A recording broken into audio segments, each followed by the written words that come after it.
दोस्तों, सीधे मुद्दे पर आते हैं। आज हम एक ऐसी पहेली पर चर्चा करने वाले हैं जो सीधे हमारे और आपके भविष्य से जुड़ी है। स्विट्जरलैंड के ईपीएफएल द्वारा किए गए हाल ही के सिमुलेशंस एक बेहद रोचक बात बताते हैं।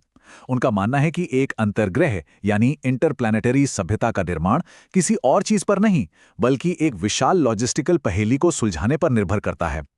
इस विश्लेषण में हम इसी मुद्दे की गहराई में जाएंगे और समझेंगे कि अंतरिक्ष की ये खदानें हमारे भविष्य की चाबी आखिर कैसे बन सकती हैं। इस विश्लेषण को हम इन 5 अहम हिस्सों में बांटेंगे। पहला, हॉलीवुड से वास्तविकता। दूसरा, मंगल की रसद चुनौती। तीसरा, अंतरिक्ष खदानें। चौथा, अंतरिक्ष ईंधन स्टेशन। और आखिर में भविष्य की स्पेस इकोनॉमी। चलिए पहले हिस्से से शुरू करते हैं, हॉलीवुड से वास्तविकता की तरफ। पिछले कई दशकों से ना एस्ट्रॉयड माइनिंग का आइडिया बस हॉलीवुड की साई-फाई फिल्मों तक ही सीमित था। आपको याद ही होगा वो आर्मेगेडन वाली पिक्चर जहां ब्रूस विलिस और उनकी टीम अंतरिक्ष में जाकर एक बड़े से पत्थर को उड़ाते हैं। इन फिल्मों ने हमारे दिमाग में एक बात बिठा दी थी कि ये एस्ट्रॉयड्स बस धरती को तबाह करने आते हैं, एकदम अपोकैलिप्टिक खतरा। पर वक्त के साथ साइंस का नजरिया पूरी तरह बदल गया है। अब वैज्ञानिक इन एस्टेरॉयड्स को किसी प्रलयंकारी खतरे की तरह नहीं देखते, बल्कि ये अब एक बेहद स्ट्रेटेजिक रिसोर्स रिजर्व माने जा रहे हैं। एक ऐसी खजाने की चाबी जो आगे चलकर मंगल ग्रह पर इंसानों की स्थायी बस्तियां बसाने में सबसे बड़ी मदद करेगी। और यहीं से आती है हमारी दूसरी कड़ी, मंगल की रसद चुनौती यानी स्पेस का लॉजिस्टिक्स चैलेंज। अब जरा इस समय पर ध्यान दीजिए। धरती से मंगल तक का सफर तय करने में ही 6 से 9 महीने लग जाते हैं। और हाँ, ये टाइमिंग भी इस बात पर डिपेंड करती है कि दोनों ग्रह अपनी कक्षा में यानी ऑर्बिट में किस पोजीशन पर हैं। ये दूरी और इतना ज़्यादा वक्त अपने आप में एक बहुत ही डॉन्टिंग लॉजिस्टिकल चुनौती खड़ी कर देते हैं। क्योंकि देखिए, वहां स्थायी रूप से जिंदा रहने के लिए सिर्फ खाना और पानी तो काफी नहीं है ना। एक कॉलोनी को लंबे समय तक आबाद रखने के लिए बहुत भारी मात्रा में आयरन, स्टील और एल्यूमीनियम जैसे इंडस्ट्रियल मटेरियल्स चाहिए। घर बनाने हैं, भारी मशीनरी लगानी है और समय के साथ चीजें खराब भी तो होंगी, जिन्हें बदलना पड़ेगा। अब सबसे बड़ा पेच यहां फंसता है। धरती से रॉकेट्स के जरिए इतना भारी सामान भेजने का खर्च आश्चर्यजनक रूप से ज्यादा है।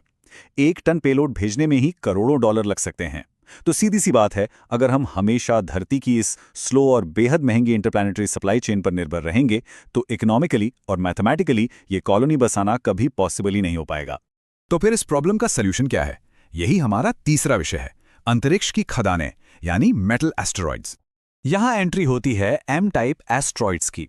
ये ऐसे खगोलीय पिंड हैं जिनमें आयरन, निकल और बाकी कीमती धातुएं बहुत बड़ी मात्रा में होती हैं।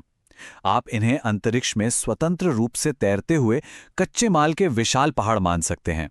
वैज्ञानिकों का एक बोल्ड आइडिया यह है कि धरती से सामान ले जाने से तो बेहतर है कि सीधे इन तैरते हुए पहाड़ों से ही रॉ मटेरियल्स निकाल लिए जाएं।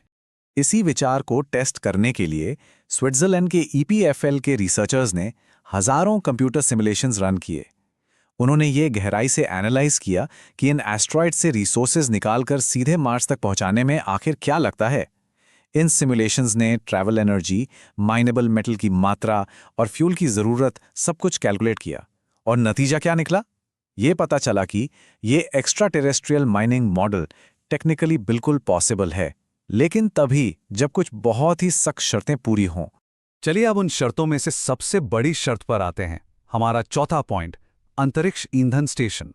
देखिए, रॉकेट फ्यूल को धरती से ढोकर अंतरिक्ष में ले जाना कोई समझदारी नहीं है। इसके बजाय माइनिंग शिप्स ऐसे कार्बन रिच एस्टेरॉइड्स का पता लगा सकते हैं जिनमें कार्बन और पानी की बर्फ मौजूद हो। एक बार ये मिल जाएं, तो अंधेरे अंतरिक्ष में ही इन मटेरियल्स को निकालकर बिल्कुल ऑन साइट उन्हें रॉकेट फ्यूल में बदला जा सकता है। ये अंतरिक्ष में अपने आप में एक क्रांति होगी। इस पूरे कॉन्सेप्ट को हम ऐसे समझ सकते हैं जैसे पुराने जमाने में समुद्री जहाज़ों के लिए बीच समुद्र में ही रीफ्यूलिंग स्टेशंस बनाए जाते थे। बस फर्क इतना है कि अब ये सब एक इंटरप्लैनेटरी लेवल पर हो रहा है। इन गैस स्टेशंस के बनने से रॉकेट का वजन और सफ़र का खर्च दोनों ही इतने कम हो जाएंगे कि पूरा आर्थिक बोझ आसानी से उठाया जा सकेगा। लेकिन यहां चूकने की कोई गुंजाइश नहीं है। ईपीएफएल के नतीजे यहां एक नाजुक आर्थिक बैलेंस दिखाते हैं। अगर आपने गलत एस्ट्रॉइड चुन लिया, तो वहां पहुंचने और वापस आने में खर्च हुई ऊर्जा उस मटेरियल की वैल्यू से कहीं ज्यादा निकल आएगी। पूरा मिशन वही बर्बाद। वहीं अगर टारगेट बिल्कुल सही हुआ तो ऊर्जा की लागत इतनी कम हो जाती है कि ये पूरा माइनिंग मिशन आज की आम तकनीक से ही व्यावहारिक रूप से संभव हो जाता है। टारगेट का चुनाव ही यहाँ सब कुछ तय करता है। तो आइए अब हम आगे बढ़ते हैं अपने विश्लेषण के आखिरी हिस्से की तरफ, भविष्य की स्पेस इकोनॉमी। भले ही हम स्पेस इकोनॉमी के नए युग में प्रवेश कर रहे हैं, पर आज भी कई ऐसी बड़ी चुनौतियां हैं जिन्हें पार करना बाकी है। पहली माइनिंग फ्लाइट उड़ने से पहले हमें फुली ऑटोमेटेड माइनिंग रोबोट्स चाहिए। स्पेस की दुश्वार हालतों में मेटलर्जी यानी धातु विज्ञान को साधना होगा, ट्रांसपोर्ट की क्षमता को मजबूत करना होगा, और सबसे बड़ी बात, अंतरिक्ष में इन खदानों पर हक किसका होगा, ये लीगल और ओनरशिप के अनसुलझे मुद्दे पूरी तरह सुलझाने होंगे। तो दोस्तों, इस पूरी चर्चा से सबसे बड़ा पॉइंट ये निकल कर आता है कि ये एस्ट्रॉइड्स अब अंतरिक्ष में भटकते हुए खाली पत्थर नहीं हैं। ये दरअसल मानवता की पहली इंटरप्लैनेटरी सभ्यता के लिए बेहद स्ट्रेटेजिक रिसोर्स माइंस हैं। मंगल पर कॉलोनी बसाने का पूरा सपना इस बात पर निर्भर करता है कि हम स्पेस को एक सुनसान रास्ते के रूप में नहीं, बल्कि एक ऐसी समृद्ध जगह की तरह देखें जिसे बखूबी इस्तेमाल किया जा सके।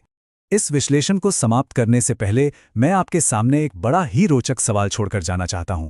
आने वाले वक्त में जब हम इंसान मंगल पर अपना पहला शहर बसाएंगे, तो वहां के असली हीरो आखिर कौन होंगे? क्या वो एस्ट्रोनॉट्स होंगे जो उस लाल जमीन पर कदम रखेंगे, या फिर अंधेरे अंतरिक्ष में चुपचाप बिना थके काम करने वाली वो ऑटोमेटेड रोबोटिक सप्लाई चेन?